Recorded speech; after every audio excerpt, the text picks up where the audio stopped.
La fonction alimentation en carburant permet d'alimenter la pompe à carburant selon les conditions requises.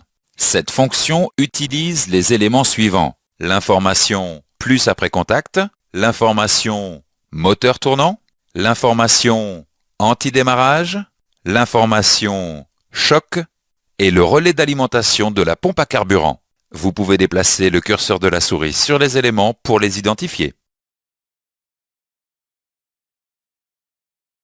Le calculateur d'injection pilote la pompe à carburant par l'intermédiaire d'un relais. Le calculateur d'injection ne peut donc pas contrôler le circuit électrique de la pompe à carburant.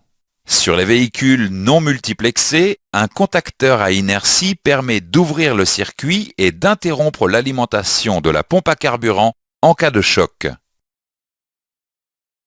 Le relais d'alimentation de la pompe à carburant est fermé lorsque les conditions suivantes sont réunies. Le contact est mis, le moteur tourne et l'antidémarrage est inactif.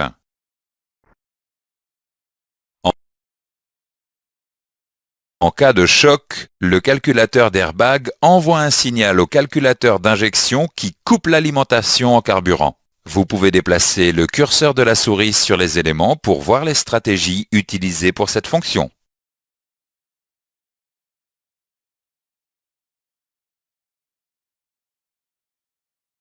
Il n'existe pas de mode dégradé pour la fonction alimentation en carburant. Tout défaut sur les informations en entrée empêche la commande du relais d'alimentation de pompe à carburant. Vous pouvez déplacer le curseur de la souris sur les éléments pour voir les stratégies de mode dégradé.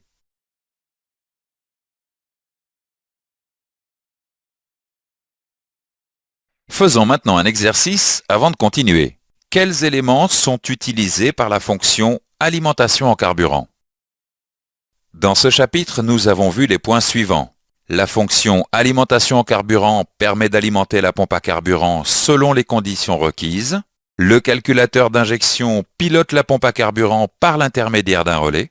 Le relais d'alimentation de la pompe à carburant est fermé lorsque le contact est mis.